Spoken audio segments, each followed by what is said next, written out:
En el seminario profético, la revelación de Jesucristo, nos hemos detenido ya por varios sábados en el estudio de la profecía de los 7 sellos. Habiendo estudiado los primeros 5, vamos a estudiar ahora en el tema número 25 de este seminario, el que tiene por título El 6º sello y la ira del Cordero. Abramos la Biblia en Apocalipsis 6, versículos 12 al 17.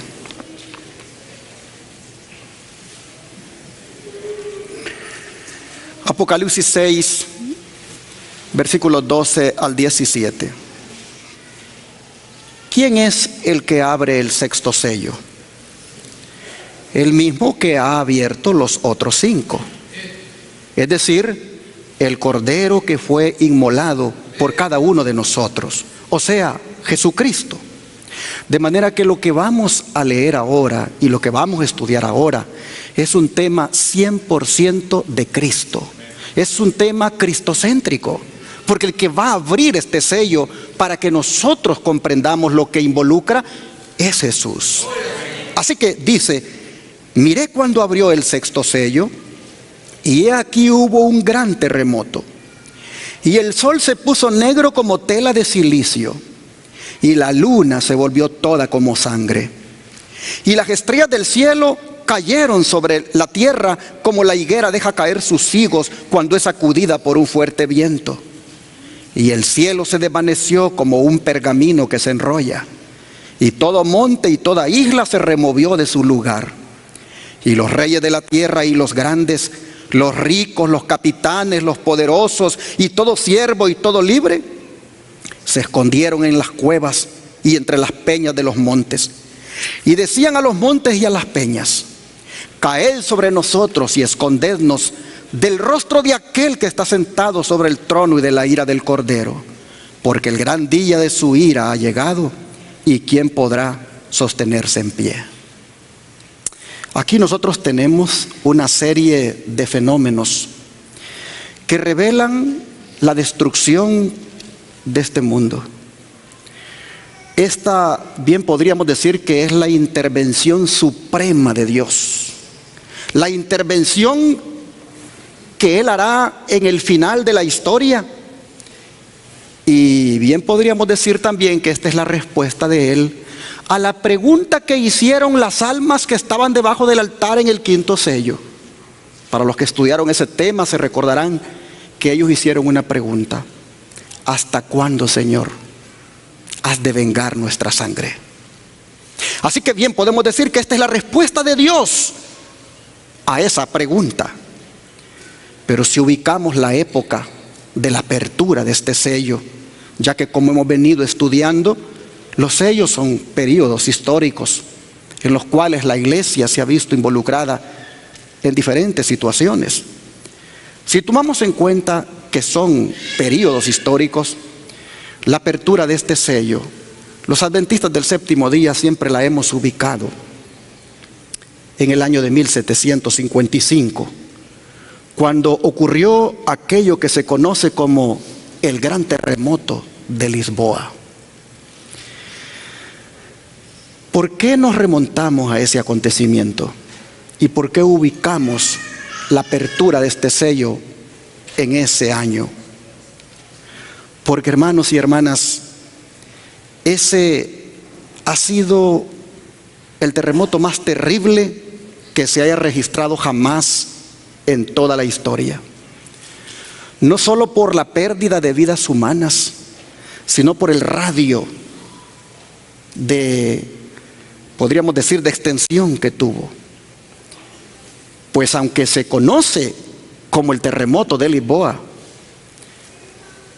porque allí fue su epicentro, este se extendió por toda Europa, sobre todo una mayor parte de ese continente, como también se extendió hasta parte del continente africano, y aún llegó aquí al continente de América y otras localidades. El don profético, comentando sobre ese acontecimiento, nos dice lo siguiente: En 1755 se sintió el más espantoso terremoto que se haya registrado. Aunque generalmente se lo llama el terremoto de Lisboa, se extendió por la mayor parte de Europa, África y América. Se sintió en Groenlandia, en las Antillas, en las Islas de Madera, en Noruega, en Suecia, en Gran Bretaña e Irlanda. Abarcó por lo menos 10 millones de kilómetros cuadrados. La conmoción fue casi tan violenta en África como en Europa. Y aquí me gustaría hacer una pausa para preguntar: ¿cuántos de los presentes ya han experimentado un terremoto? Levanten su mano. Bueno, hay unos pocos. Bueno, los que lo han experimentado no me dejarán mentir que dependiendo el impacto que cause, eso es algo que se cree y se siente que Cristo está a las puertas. Este servidor, en el año de 1986, el 10 de octubre, estábamos por casarnos con mi esposa María Elena, y me recuerdo que cada uno en su trabajo, estábamos muy jóvenes, éramos novios, estábamos haciendo los planes para casarnos ya el siguiente mes, y me recuerdo que este servidor iba en el bus hacia el centro de la capital, cuando de repente miramos que la calle era como una gelatina. Y entonces el chofer detiene el bus y comenzó aquel bus a moverse, y decimos todos hacia afuera. Y la verdad, hermanos, era bien difícil mantenerse parado. Avancé hasta el centro de la capital porque allí ya fue un caos, no hay más transporte. La verdad es un desorden total.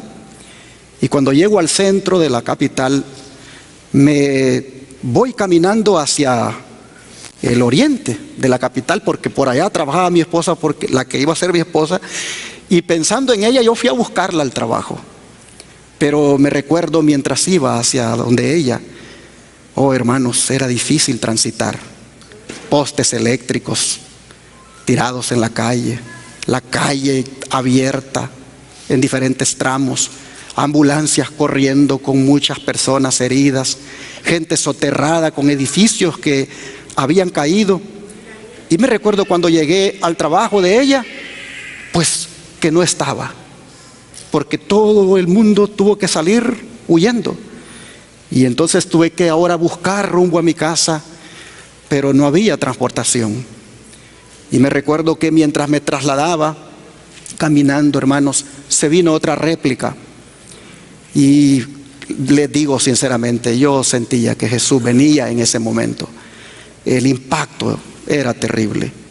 Después vinieron las estadísticas y los muertos pues fueron muchos. Sin embargo, ese terremoto se sintió más que todo en la capital. Aquí estamos hablando, hermanos, de un terremoto que se siente en diferentes países, en diferentes continentes. Nada menos esta mañana, tal vez ustedes ya se dieron cuenta, acaba de ocurrir un terremoto en Haití de 7 grados. Ha sacudido ese país, ya se está contabilizando los muertos, que pueden andar arriba del 1.000.000 de muertos. Y así nosotros vemos que los terremotos pues no son fáciles de experimentarlos. Las sensaciones que se sienten, la verdad, son bien dramáticas. Bueno, estamos mirando el terremoto de Lisboa y sus implicaciones. Sigo leyendo, dice que gran parte de Argel fue destruida, y a corta distancia de Marruecos, un pueblo de 8 a 10.000 habitantes desapareció en el abismo. Una ola formidable barrió las costas de España y África, sumergiendo ciudades y causando inmensa desolación.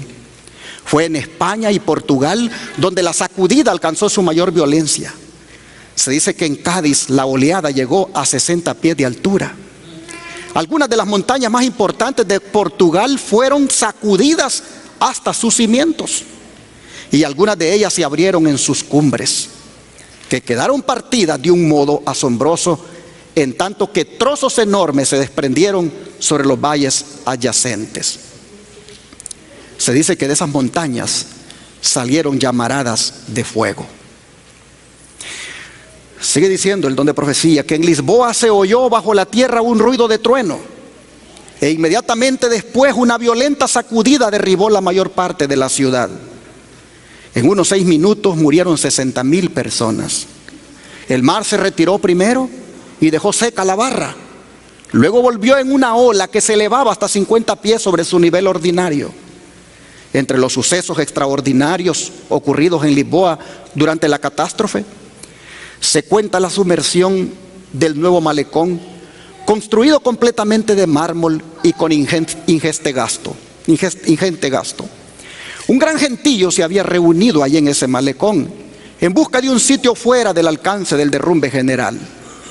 Pero de pronto el muelle se hundió con todo el gentío que lo llenaba, y ni uno de los cadáveres salió jamás a la superficie. La sacudida del terremoto fue seguida instantáneamente del hundimiento de todas las iglesias y conventos y de casi todos los grandes edificios públicos y más de la 1/4 parte de las casas. Unas horas después estallaron en diferentes barrios incendios que se propagaron con tal violencia durante casi 3 días que la ciudad quedó completamente destruida. El terremoto sobrevino en un día de fiesta, en que las iglesias y conventos estaban llenas de gente y escaparon muy pocas personas. Y sí, hermanos, porque se estaba celebrando la festividad católica del Día de Todos los Santos.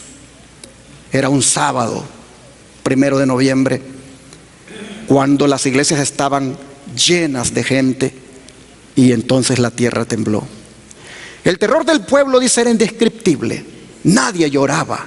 El siniestro superaba la capacidad de derramar lágrimas. Todos corrían de un lado a otro, delirantes de horror y espanto, golpeándose la cara y el pecho, y gritaban: misericordia, llegó el fin del mundo. Las madres se olvidaban de sus hijos y corrían de un lado a otro llevando crucifijos. Desgraciadamente, muchos corrieron a refugiarse en las iglesias, pero en vano se expuso el sacramento.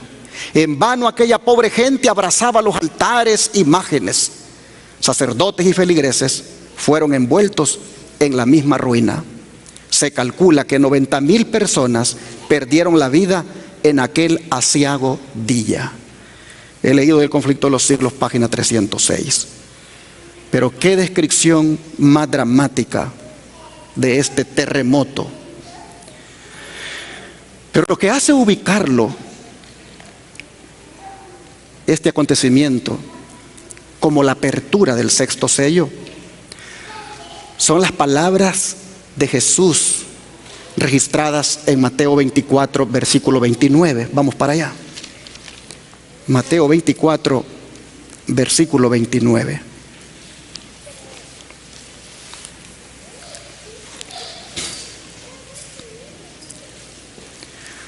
Dice: e inmediatamente después de la tribulación de aquellos días, el sol se oscurecerá y la luna no dará su resplandor, y las estrellas caerán del cielo, y las potencias de los cielos serán conmovidas. Por estas palabras de Jesús se dice que el 6º sello viene a ser prácticamente un eco de Mateo 24, porque Jesús está describiendo acá los acontecimientos o los eventos que se darían en la naturaleza, tal como en el 6º sello a Juan le es revelado. Pero nosotros miramos a Jesús aquí profetizar de unas señales que habrían en el cielo, señales que habrían en el sol, en la luna y en las estrellas. Solamente que él dice que esas cosas sucederían después de una tribulación. Y el evento que ocurrió más cercano a una tribulación en la historia es, mis hermanos, aquel día oscuro que ocurrió el 19 de mayo de 1780. Ese día oscuro vino a provocar un despertar en los estudios proféticos. La ciencia se aumentó, el conocimiento de lo que es la profecía se volvió algo que los eruditos se volcaron a ello. La tribulación que había habido antes de que ese sol dejara de alumbrar, antes de que ocurriera ese oscurecimiento de ese astro, hermanos y hermanas, la tribulación que había ocurrido no era otra que aquella provocada por la persecución papal que había comenzado en el 538 después de Cristo y se había extendido hasta 1798. Esa fue, hermanos, la misma abominación desoladora de la que habló el profeta Daniel. Y tomando en cuenta que ese evento del oscurecimiento del sol en 1780 es colocado como después de la tribulación que había sucedido en los años que he mencionado, es que perfectamente también el gran terremoto de Lisboa de 1755, los pioneros adventistas, los mileritas, los que anunciaban que Cristo vendría en 1844, oh hermanos, eso les dio a ellos una gran luz y miraron en eso una señal grande de que Cristo venía. El terremoto de Lisboa en cierta manera vino a frenar la persecución papal, aunque trajo más tribulación. Pero hablando de aquel día oscuro del 19 de mayo de 1780, el don de profecía nos dice lo siguiente: 25 años después, dice, es decir, después del terremoto de Lisboa, apareció la segunda señal mencionada en la profecía, el oscurecimiento del sol y de la luna. Lo que hacía esto aún más sorprendente era la circunstancia de que el tiempo de su cumplimiento había sido indicado de un modo preciso. En su conversación con los discípulos en el Monte de los Olivos, después de describir el largo periodo de prueba por el que debía pasar la iglesia, es decir, los 1260 años de persecución papal, acerca de los cuales había prometido que la tribulación sería acortada, el Salvador mencionó en las siguientes palabras ciertos acontecimientos que debían preceder a su venida, y fijó además el tiempo en que se realizaría el primero de estos. Pues dijo: en aquellos días, después de aquella aflicción, el sol se oscurecerá y la luna no dará su resplandor. Para que nosotros tengamos claro a qué se refería con aquellos días después de aquella aflicción, la sierva del Señor dice que eran los 1260 días o años que terminaron en 1798. La persecución se había concluido casi por completo desde hacía casi un cuarto de siglo. Después de esta persecución, según las palabras de Cristo, el sol debía oscurecerse. Pues bien, dice el 19 de mayo de 1780, se cumplió esta profecía.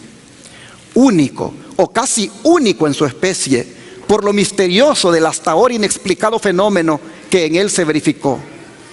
Fue el día oscuro del 19 de mayo de 1780, inexplicable oscurecimiento de todo el cielo visible y atmósfera de Nueva Inglaterra.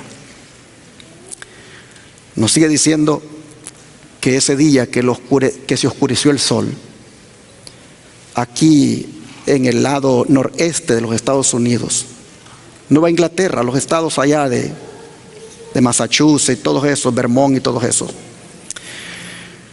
Dice que un testigo ocular que vivía en Massachusetts describe el acontecimiento del modo siguiente: por la mañana salió el sol, dice, despejado, pero pronto se anubló. Las nubes fueron espesándose y del seno de la oscuridad que ostentaban brillaron relámpagos, se oyeron truenos y cayó un leve aguacero. A eso de las 9, las nubes se atenuaron y revistiendo un tinte cobrizo, demudaron el aspecto del suelo, peñas y árboles, al punto que no parecían ser de nuestra tierra. A los pocos minutos, un denso nubarrón negro se extendió por todo el firmamento, dejando tan solo un estrecho borde en el horizonte y haciendo tan oscuro el día como suele serlo en verano a las 9 de la noche. Temor, zozobra y terror se apoderaron gradualmente de los ánimos. Desde las puertas de sus casas, las mujeres contemplaban la lóbrega escena. Los hombres volvían de las faenas del campo. El carpintero dejaba las herramientas, el herrero la fragua, el comerciante el mostrador. Los niños fueron despedidos de las escuelas y huyeron a sus casas llenos de miedo. Los caminantes hacían alto en la primera casa que encontraban. ¿Qué va a pasar?, preguntaban todos. No parecía sino que un huracán fuera a desatarse por toda la región o que el día del juicio estuviera inminente.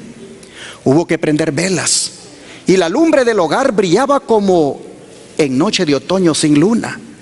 Las aves se recogieron en sus gallineros, el ganado se juntó en sus encierros, las ranas cantaron, los pájaros entonaron sus melodías del anochecer y los murciélagos se pusieron a revolotear. Solo el hombre sabía que no había llegado la noche, es decir, que era pleno día. Conflicto de los siglos 307 a la 308. Hermanos y hermanas, desde el tiempo de Moisés no se ha registrado jamás un periodo de tanta oscuridad y de tanta extensión como este que estamos aquí leyendo en la descripción. Pero este día oscuro no vino a ser sino solamente un eco de unas palabras que había dicho un profeta 2500 años antes, el profeta Joel. Vamos a leer lo que él había dicho. Joel capítulo 2 versículo 31.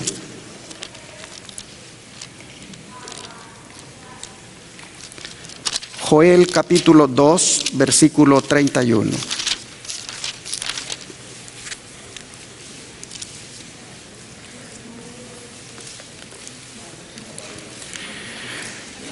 El profeta había dicho: el sol se convertirá en tinieblas y la luna en sangre antes que venga el día grande y espantoso de Jehová. Hablando de esa extraña aparición de la luna convertida en sangre y que había sido profetizada aquí por Joel, el don de profecía nos dice qué sucedió ese 19 de mayo de 1780, cuando verdaderamente llegó la noche y la luna apareció. Dice así el don de profecía, el conflicto de los siglos, página 308. La oscuridad de la noche no fue menos extraordinaria y terrorífica que la del día, pues no obstante ser casi tiempo de luna llena, ningún objeto se distinguía sin la ayuda de luz artificial, la cual, vista de las casas vecinas u otros lugares distantes, parecía pasar por una oscuridad como la de Egipto, casi impenetrable para sus rayos. Aunque la luna llegó aquella noche a su plenitud, no logró en lo más mínimo disipar las sombras sepulcrales.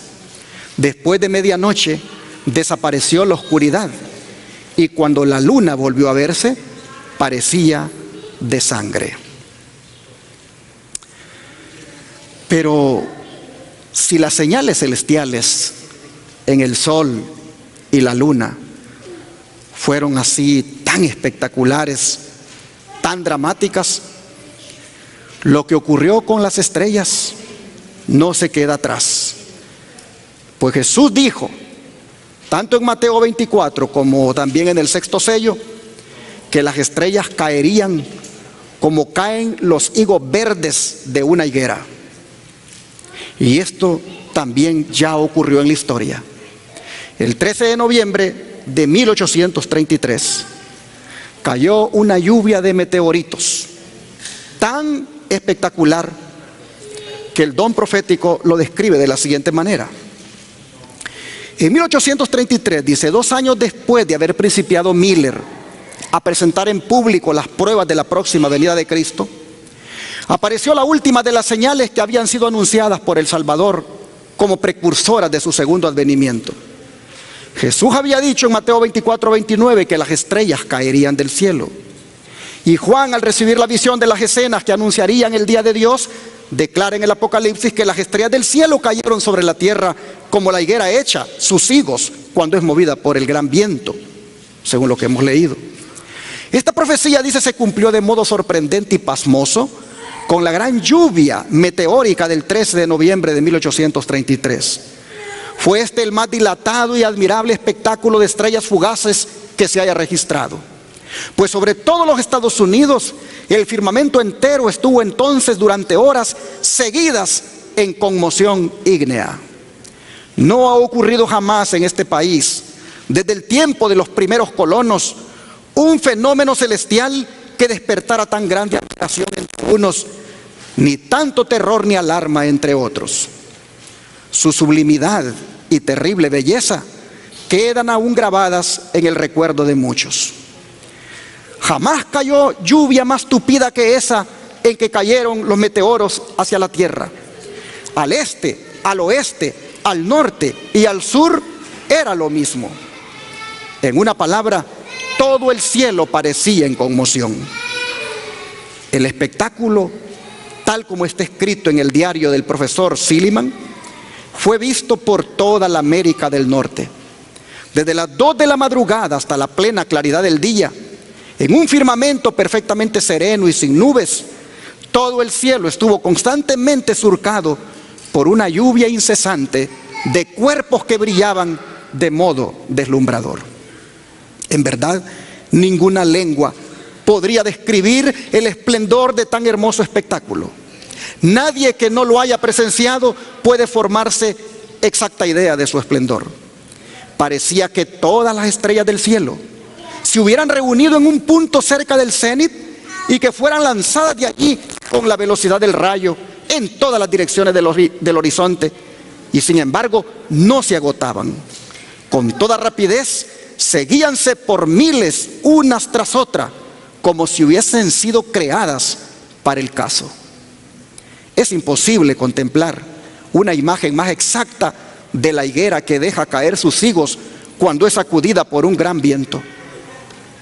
En el Journal of Commerce de Nueva York del 14 de noviembre se publicó un largo artículo referente a este maravilloso fenómeno, y en él se leía la siguiente declaración: supongo que ningún filósofo ni erudito ha referido o registrado jamás un suceso como el de ayer por la mañana.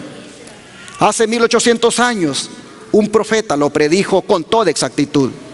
Si entendemos que las estrellas que cayeron eran estrellas errantes o fugaces, que es el único sentido verdadero y literal.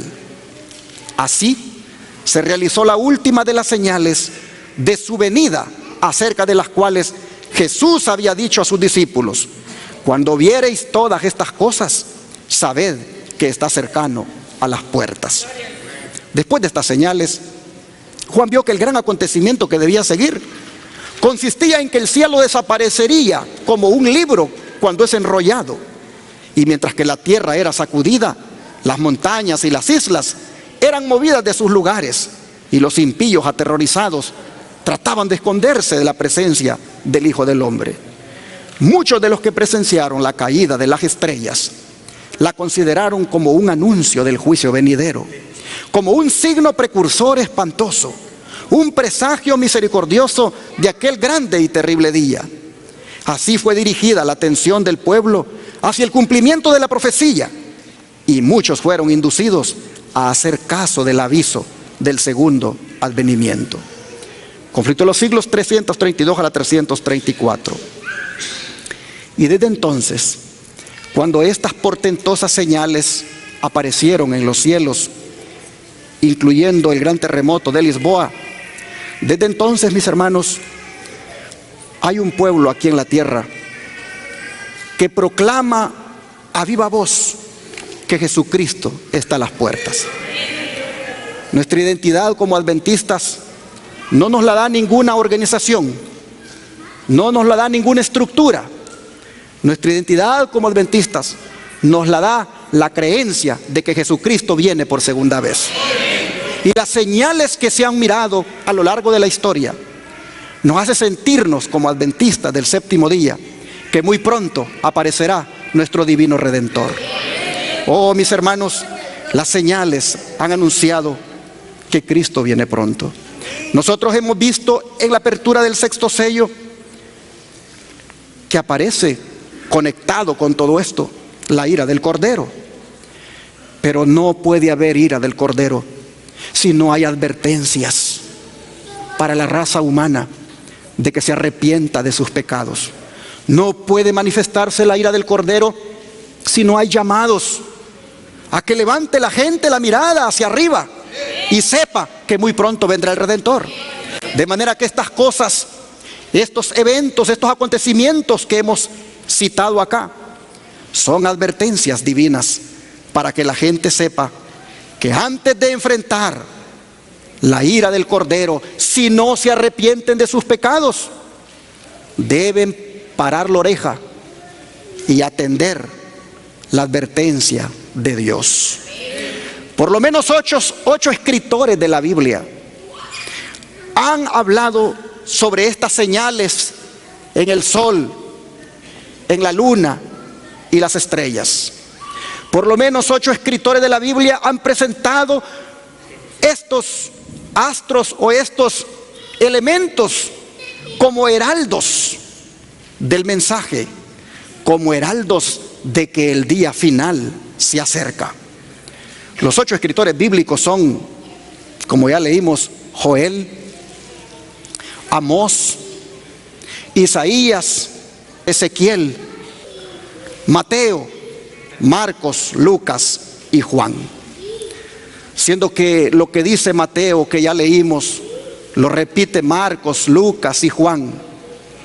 Y siendo que ya leímos lo de Joel, bueno es, hermanos, que le echemos una mirada a lo que dijo Amós, lo que dijo Isaías y lo que dijo Ezequiel, tocante a estos heraldos del día final, como son el sol, la luna y las estrellas. ¿Qué les parece si vamos al libro de Amós, capítulo 8, verso 9? Libro de Amós, capítulo 8, verso 9.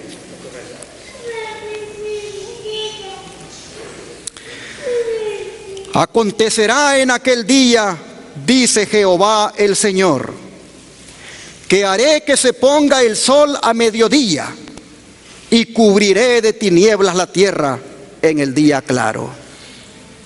Justo lo que sucedió el 19 de mayo de 1780. Pero ahora vean lo que dijo Isaías en el capítulo 13, verso 10. Isaías, capítulo 13, verso 10.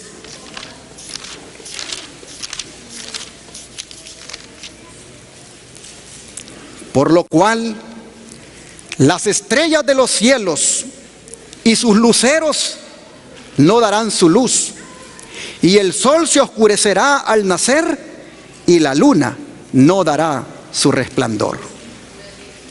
Ahora vean Ezequiel 32, versículo 7. Ezequiel capítulo 32, versículo 7.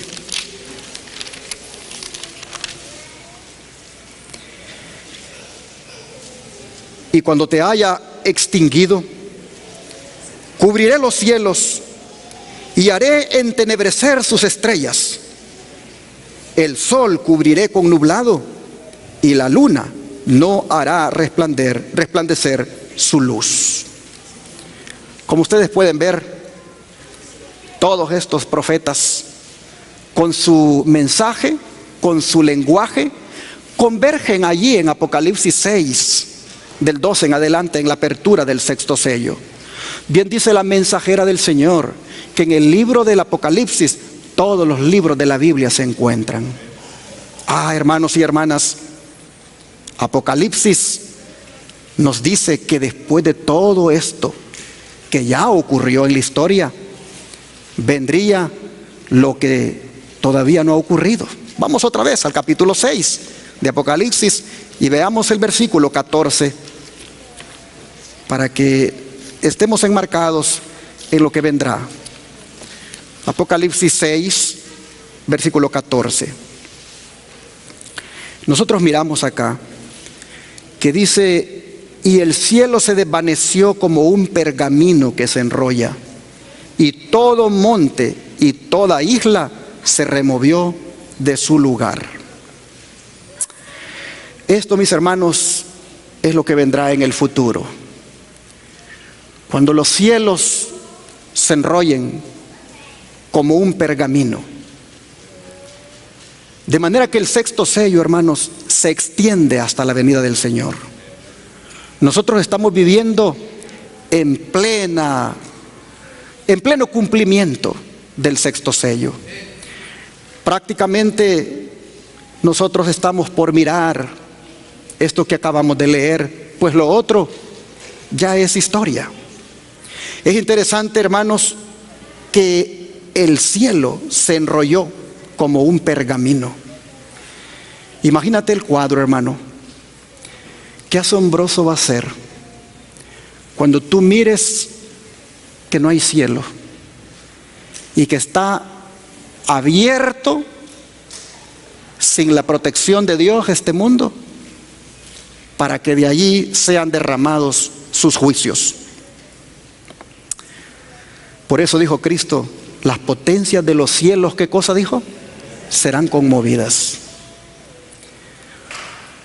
Los que pintan y se imaginan cómo será, nos ponen esos cuadros, pero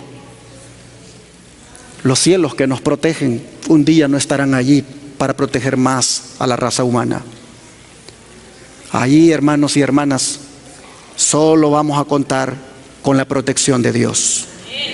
Siempre estamos contando con esa protección de Dios, pero los elementos que Dios ha dejado para que sirvan de protección se abrirán. Oh, mis hermanos, cuando las potencias de los cielos se conmuevan.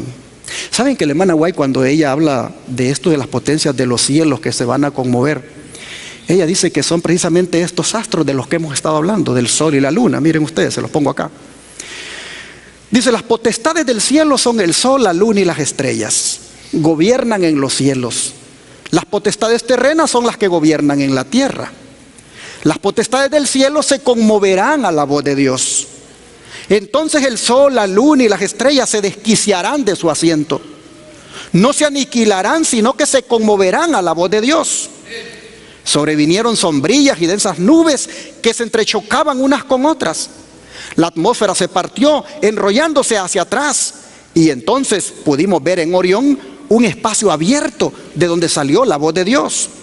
Por aquel espacio abierto descenderá la santa ciudad de Dios. Vi que ahora se están conmoviendo las potestades de la tierra, y que los acontecimientos ocurren en orden: guerras, rumores de guerra, espada, hambre, pestilencia. Conmueven primero estas cosas las potestades de la tierra, y después la voz de Dios sacudirá el sol, la luna, las estrellas y también la tierra. Primeros Escritos, página 41. Estamos en plena apertura del sexto sello. Estamos en medio de estas pestilencias que vienen en el mundo. Estamos en una proliferación de más terremotos. Prácticamente, hermanos, todo, como dice la sierva del Señor, se está sucediendo solo para que llegue el momento cuando esas potencias de los cielos, como el sol, la luna y las estrellas, sean conmovidas a la voz de Dios. Hermanos y hermanas, pregunto en esta hora: ¿cuántos creen que el tiempo que vivimos es solemne? Oh, hermanos, es solemne. Estamos en este sexto sello, ya, hermanos, para llegar a su final. No sabemos cuándo los cielos se abrirán, solo sabemos que muy pronto se va a escuchar la voz de Dios. Y para cuando eso ocurra, hermanos, tenemos que estar listos para oírla sin ningún miedo. porque habremos tenido una muy íntima relación con el Señor. El apóstol Pablo y otros profetas, hablando de ese momento cuando las potencias de los cielos se conmuevan a la voz de Dios, vean ustedes lo que dice. Vamos al libro de Hebreos, capítulo 12, versículo 25. Hebreos 12, versículo 25 al 29. Dice: mirad que no desechéis al que habla, porque si no escaparon aquellos que desecharon al que los amonestaba en la tierra, mucho menos nosotros si desecháremos al que amonesta desde los cielos.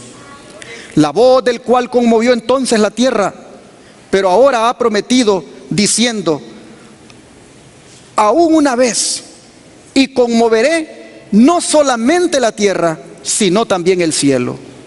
Y esta frase, aún una vez, indica la remoción de las cosas movibles como cosas hechas para que queden las inconmovibles. Así que, recibiendo nosotros un reino inconmovible, tengamos gratitud y mediante ella sirvamos a Dios, agradándole con temor y reverencia, porque nuestro Dios es fuego consumidor. Nosotros miramos, hermanos, que aquí hay una advertencia solemne para todos. Miren ustedes cómo comienza hablando: mirad, mirad, dice el Señor, que no desechéis al que habla. Hermanos y hermanas, interesante que no dice el que hablará, sino ¿qué cosa? El que habla. Yo les pregunto, ¿está hablando Él en estos momentos?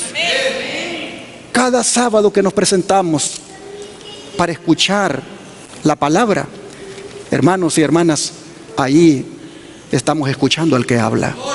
Cada vez que tomamos tiempo para leer la Biblia, para meditar en ella, estamos escuchando al que habla. Pues Pablo dice: miren de no desechar al que habla. En otras palabras, cuídense de que lo que Él habla lo pongan por obra. Oh, hermanos, el antiguo Israel nos lo pone de ejemplo Pablo aquí. Ellos desecharon al que les habló allá en el Sinaí. Y cuando lo desecharon, qué terrible fue. Pues no será la excepción, dice Pablo, con nosotros, si ahora desechamos también al que habla. De manera, mis hermanos, qué bueno es que nosotros, como hijos obedientes, oigamos al que habla y pongamos en práctica lo que habla. Oh, hermanos y hermanas, cuando la voz de Dios sacuda de nuevo los cielos y la tierra, dice Pablo, lo que tiene que removerse se va a remover. Ojalá, hermanos y hermanas, que ninguno de nosotros sea removido, porque lo que tendría que removerse debería de ser solo el pecado.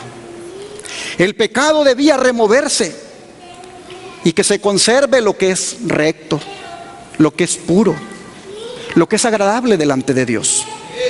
De manera, hermanos y hermanas, que tenemos que en estos tiempos solemnes buscar esa pureza, buscar, hermanos, esa vida de santidad. Nosotros deberíamos buscar vivir rectamente y servir al Señor, como dice Pablo aquí, con gratitud y con reverencia, con un gran respeto. El profeta Jeremías, hablándonos también de la voz que sacudirá los cielos, nos dice en el capítulo 25 lo siguiente. Jeremías 25, versículo 30 al 33.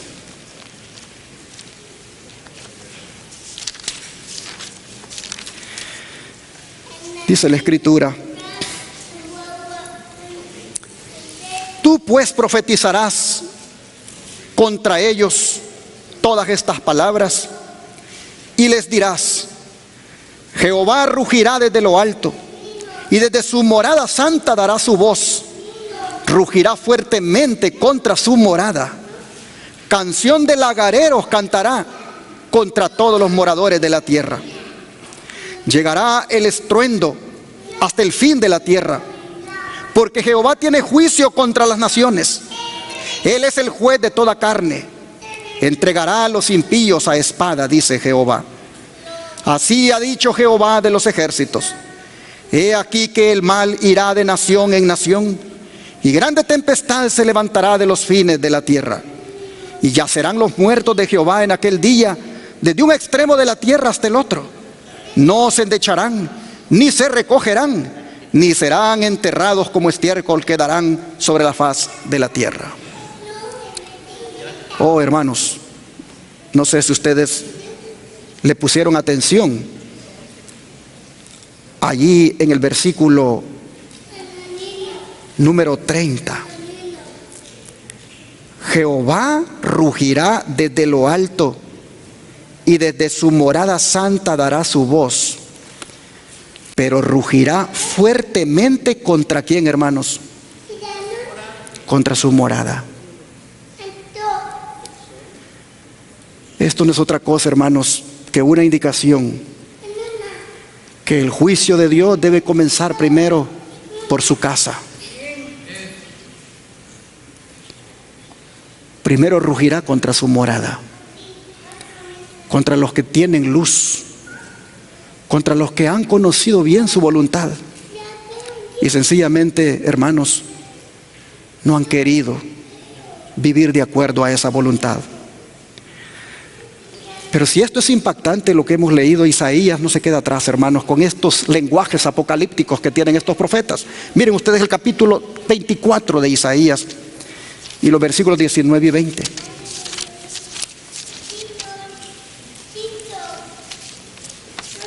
Isaías 24, versículos 19 y 20.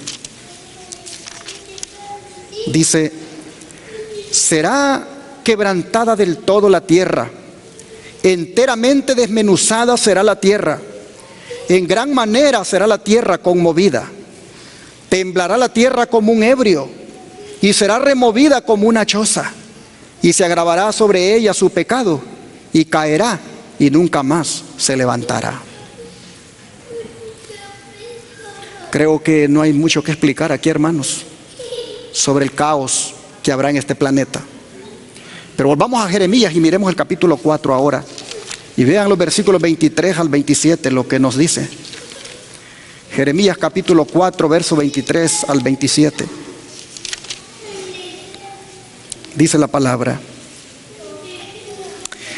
miré a la tierra, y he aquí que estaba asolada y vacía, y a los cielos, y no había en ellos luz.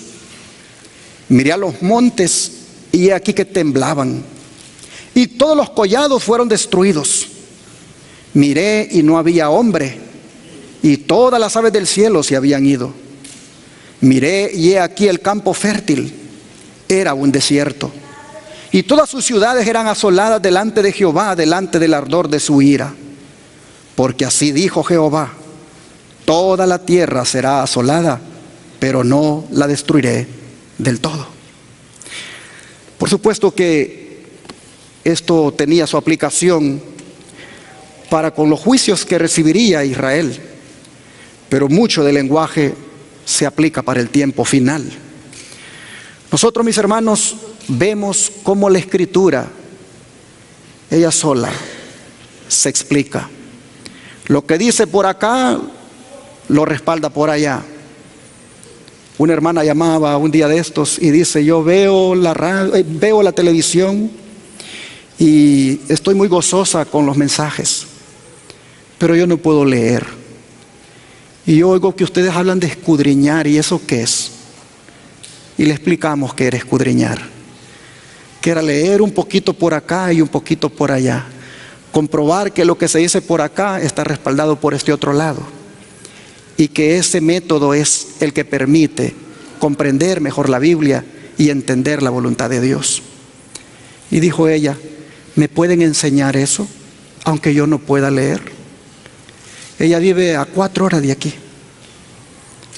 Por teléfono dice: ¿me pueden enseñar cómo entender la voluntad de Dios? Es una televidente, hermanos, que nos ve por allá en Houston, en algún lugar. Y yo le digo a mi esposa, tienes trabajo. A darle estudio bíblico por teléfono, porque ella tiene hambre de querer conocer la voluntad de Dios. Hermanos y hermanas, nosotros miramos cómo aquí, escudriñando lo que dice el sexto sello y respaldándolo con lo que dicen los profetas, con lo que dijeron los evangelistas, con lo que dijo Jesús, nosotros miramos, hermanos, cómo la Biblia se explica a sí misma. Pero debemos continuar viendo lo que también, lo que Dios nos ha dado como luz adicional, el don de profecía, hermanos, nos da para que entendamos. Miren ustedes, hablando de ese día cuando todo será un caos, la sierva del Señor, Elena White, dice: esa medianoche, cuando Dios va a manifestar su poder para librar a su pueblo, va a salir el sol en todo su esplendor. Van a suceder señales y prodigios con rapidez. Los malos van a mirar la escena con terror y asombro, mientras que los justos van a contemplar con gozo las señales de su liberación. La naturaleza entera va a parecer trastornada. Los ríos van a dejar de correr. Nubes negras y pesadas se van a levantar y van a chocar unas con otras. En medio de los cielos conmovidos habrá un claro de gloria indescriptible, de donde va a bajar la voz de Dios, semejante al ruido de muchas aguas, y va a decir: hecho es. Esa misma voz sacude los cielos y la tierra. Vendrá un gran terremoto, distinto al de Lisboa, al de 1755. Este será el terremoto final. Se va a seguir un terremoto, dice, el cual no fue jamás desde que los hombres han estado sobre la tierra. El firmamento va a parecer abrirse y cerrarse. La gloria del trono de Dios va a parecer cruzar la atmósfera.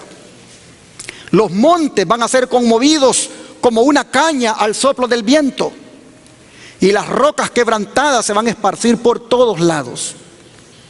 Se va a oír un estruendo como de cercana tempestad. El mar va a ser azotado con furor.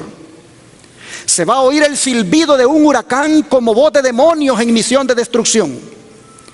Toda la tierra se va a alborotar e hinchar como las olas del mar. Su superficie se va a rajar. Sus mismos fundamentos van a ceder. Se hundirán cordilleras. Desaparecerán islas habitadas. Los puertos marítimos que se volvieron como Sodoma por su corrupción serán tragados por las enfurecidas olas. Conflicto de los siglos, página 620. Pero cuando esto ocurra, ¿qué pasará con nosotros si estamos bien tomados de la mano de Dios? ¿Qué pasará con nosotros cuando este caos se esté desatando? Hermanos y hermanas, lo que va a pasar con nosotros es que se van a cumplir aquellas palabras hermosas del Salmo 46, que Martín Lutero lo hizo su salmo preferido. A ver, vamos a ese salmo. Vean lo que dice el Salmo 46, los versículos 1 al 3.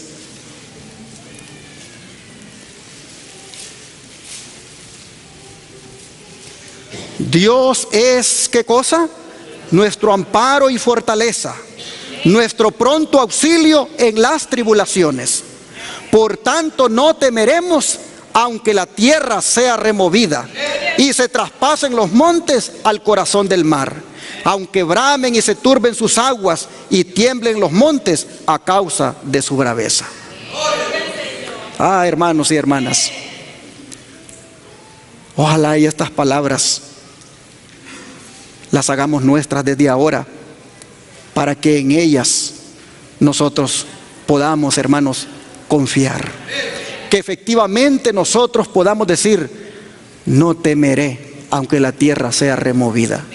No temeré aunque vea que los montes están traspasando al corazón del mar.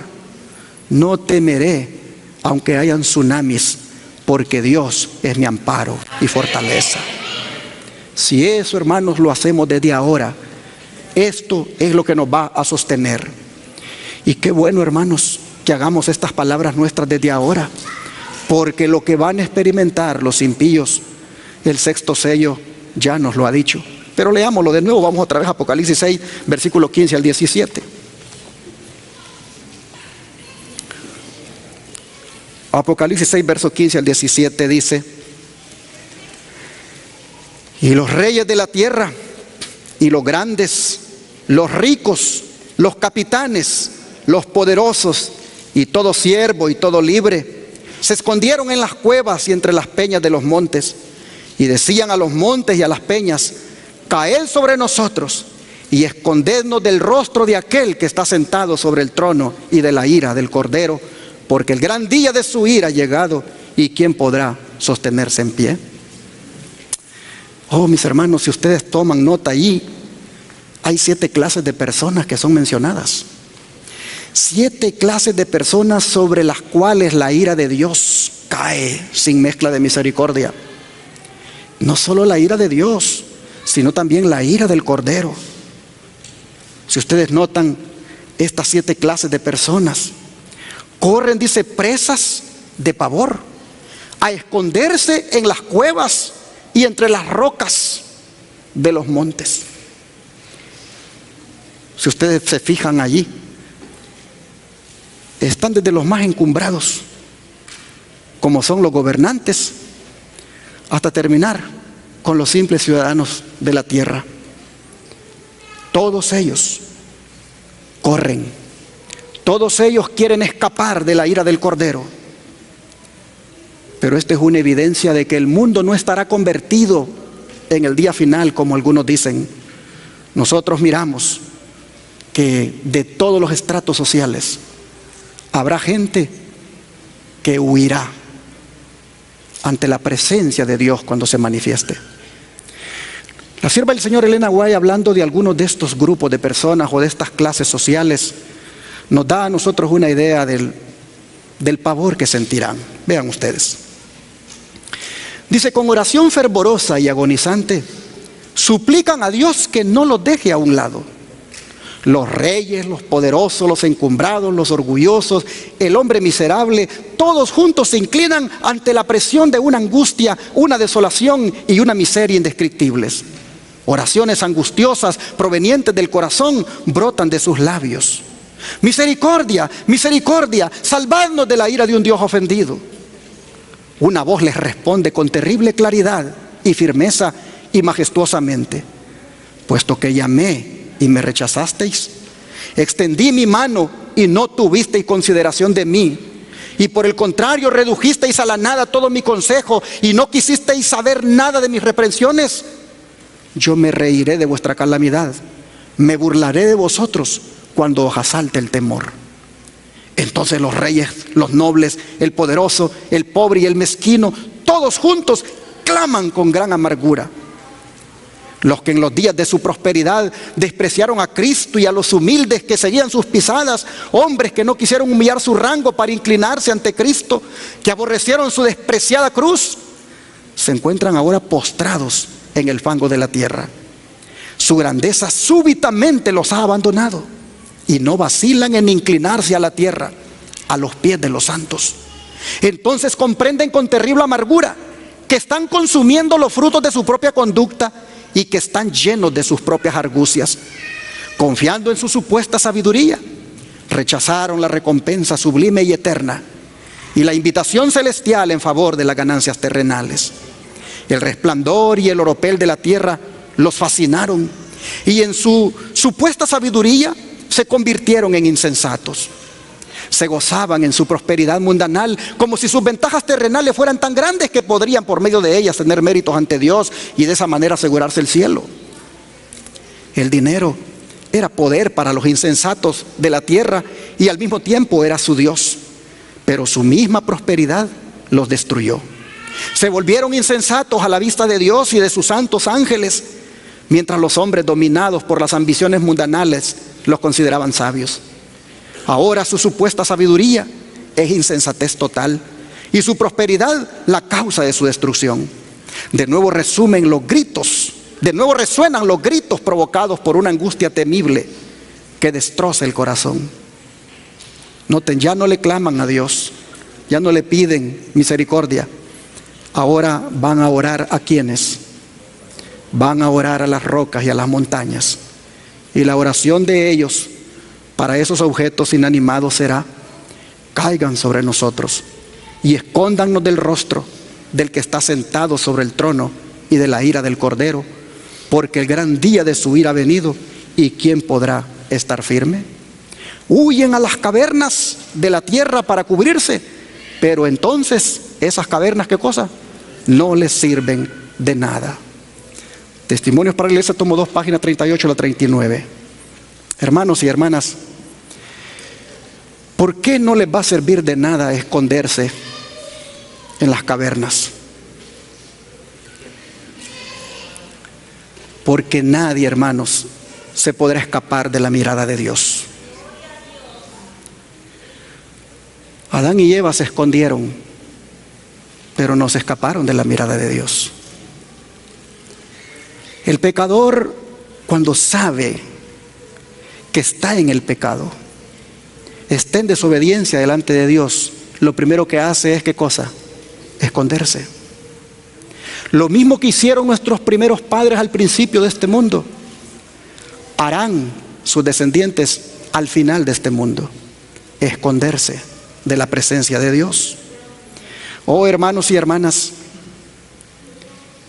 le oran a las rocas y a las montañas que caigan sobre ellos, porque consideran mejor morir aplastados por una montaña que los atierre.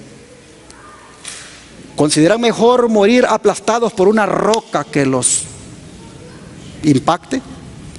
Consideran mejor eso que ver la mirada de aquel que está sentado en el trono. ¿Por qué evitan la mirada del que está sentado en el trono? ¿Por qué no quieren ver la mirada del que está sentado en el trono? Porque esa mirada va directo a su corazón. Esa mirada, hermanos, no se fija en las apariencias. Esa mirada examina en lo más profundo de nosotros. Todos estamos aquí, todos nos vemos por fuera, pero Dios nos ve cómo estamos por dentro. Ante la mirada de Dios ninguno de nosotros se escapa. Ante la mirada de Dios Él sabe si el corazón de nosotros sigue siendo orgulloso.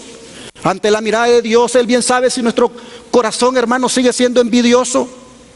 Oh, hermanos, si todavía tenemos algo contra alguien, Dios lo sabe. No podemos escapar de la mirada de Dios. Pero es necesario ponernos a cuentas con Dios ahora, para que no tengamos en aquel día que decir: no quiero que me mire, no quiero que esa mirada de Él esté sobre mí, porque para entonces vamos a preferir que las montañas nos aplasten o las rocas. De manera, mis hermanos, que esto es solemne, y este es el mensaje que nos da el sexto sello y la ira del Cordero. Siempre hemos estado familiarizados con un Cordero manso e inofensivo. Millones de sermones salen de los púlpitos hablando de ese Cordero manso, humilde e inofensivo. Millones de sermones salen de los púlpitos hablando del amor de Dios, pero pocos salen de los púlpitos hablando de la ira del Cordero. Estamos familiarizados con la idea de aquel Cordero que fue llevado al matadero y que no abrió su boca. Oh, hermanos y hermanas, ese Cordero que fue llevado al matadero, que cuando murió enmudeció y no abrió su boca, que cuando le humillaban no decía nada, ese Cordero al final de los días va a hablar. Y cuando Él hable, su voz no la podrán resistir. Al final de los días ese Cordero será contemplado, pero su mirada no la podrán resistir. Solamente la resistirán aquellos que sean sus amigos, pero que como amigos han hecho lo que Él les manda. Oh, hermanos y hermanas, la ira del Cordero es la ira por el pecado. Es la ira sobre el pecado. La ira del Cordero es la ira, hermanos, sobre aquellos que también no quisieron nada con Él, que lo despreciaron, que desecharon su plan de salvación. La ira del Cordero es parte también de su carácter. Dios es amor, pero también es fuego consumidor. ¿Se acuerdan cuando le dijo Moisés a Dios que cuál era su nombre? Y le dijo que le mostrara su gloria. Cuando Dios le mostró su gloria, ¿qué le dijo? ¿Que era lento para qué? No le dijo que no tenía ira. Le dijo que era lento ¿para qué? Para la ira. Oh, hermanos y hermanas, esa ira ha estado lenta por miles de años. Pero va a haber un día en que no va a seguir siendo más lenta. La ira del Cordero se va a manifestar. Ojalá que nosotros entendamos el mensaje solemne que hay aquí y que no seamos de aquellos que no podrán resistir al Cordero, sino que como lo hemos recibido ahora y como nos gozamos de que nos haya quitado los pecados, porque es el Cordero de Dios que quita los pecados del mundo, ojalá que así, hermanos, como nos gozamos hoy, también ese día, cuando estos oren a las montañas para que caigan sobre ellos, nosotros levantemos nuestras manos y podamos decir: este es nuestro Dios, le hemos esperado y Él nos salvará. Oh, mis hermanos, pero no puedo dejar de destacar esta tremenda pregunta, que podríamos decir es la pregunta más dramática que será expresada en ese tiempo final. Aunque la respuesta a esta pregunta la vamos a ver en nuestro próximo estudio, porque allí está, en el próximo estudio.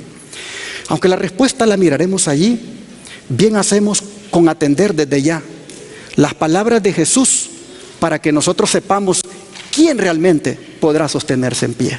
¿Qué les parece si vamos al libro de Lucas, el capítulo número 21, verso 36?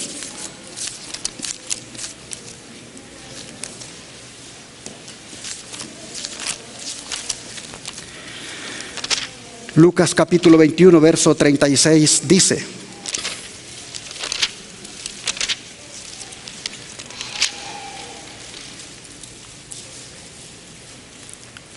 velad pues en todo tiempo, orando, que seáis tenidos por dignos de escapar de todas estas cosas que vendrán y de estar en pie delante del Hijo del Hombre. De acuerdo a este texto, ¿quiénes son los que podrían estar en pie en aquel día? Los que velando y orando en todo tiempo, hermanos y hermanas, profundizan su relación con el Señor. Ojalá, hermanos y hermanas, que nosotros hagamos esto, que oremos en todo tiempo. Es decir, hermanos, incrementar más esa vida de oración. Buscar tener más comunicación con Dios. Sin duda, eso, hermanos, nos va a ayudar para mantenernos de pie en aquel día. Ojalá que ninguno de nosotros le vaya a tener que orar a las montañas ni a las piedras, sino que siempre le oren a su Dios. Pero eso va a ser en base a cómo ahora ustedes le oren al Señor.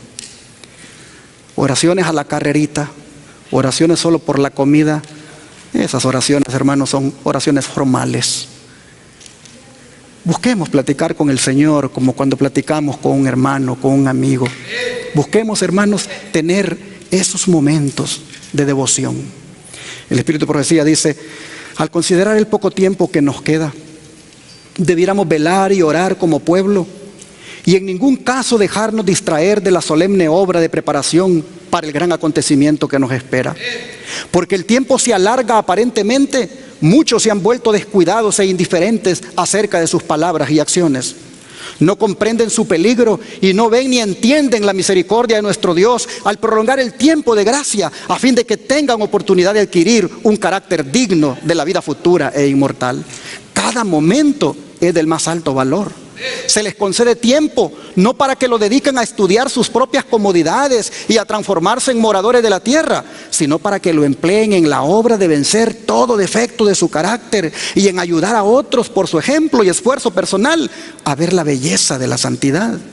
Dios tiene en la tierra un pueblo que con fe y santa esperanza está siguiendo el rollo de la profecía que rápidamente se cumple y cuyos miembros están tratando de purificar sus almas obedeciendo a la verdad a fin de no ser hallados sin manto de boda cuando Cristo aparezca.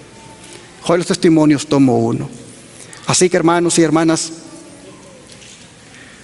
busquemos la pureza. Busquemos, hermanos, la pureza de la mirada, la pureza del pensamiento, la pureza del sentimiento.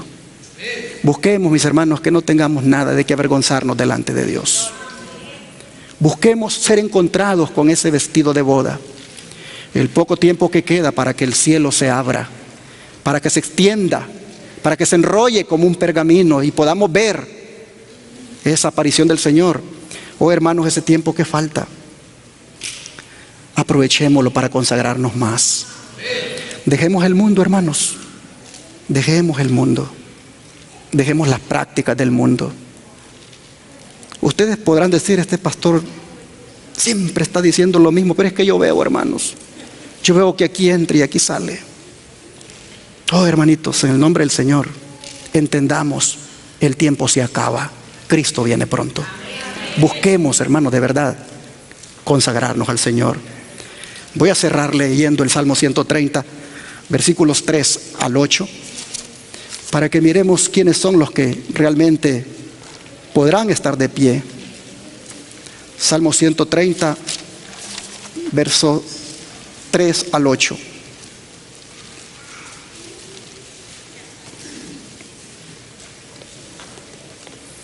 Dice la Escritura: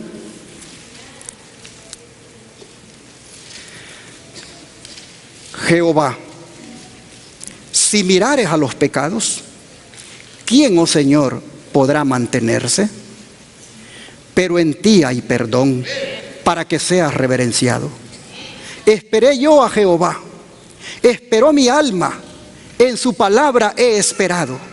Mi alma espera a Jehová, más que los centinelas a la mañana, más que los vigilantes a la mañana. Espere Israel a Jehová, porque en Jehová hay misericordia y abundante redención con él, y él redimirá a Israel de todos sus pecados. Así que, mis hermanos, ¿quiénes son los que se podrán mantener? Los que hayan sido perdonados, los que hayan, mis hermanos, esperado en el Señor.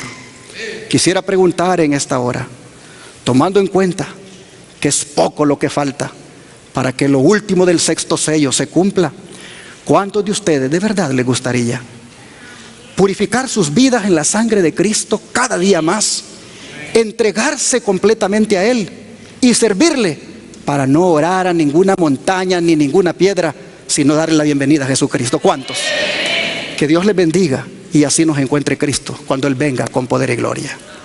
Será glorioso cuando disfrutaremos, hermanos, esa presencia del Señor sin ningún velo. Oh, qué grandioso será. Necesitamos cada día meternos en la cabeza: yo tengo que presenciar a mi Dios sin ningún velo. Yo lo tengo que ver cara a cara, porque Él me ha de purificar todos los días para poder entonces tener ese privilegio. Vamos a orar en este momento y a pedirle a Dios que nos ayude a ser fieles y limpios delante de sus ojos.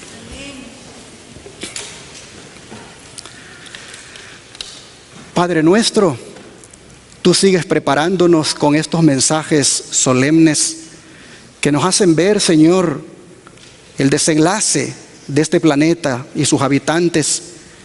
Cómo, Padre, será de lamentable, pero cómo también, Señor, a nosotros nos hace ver esto para que no corramos esa suerte tan nefasta, tan triste.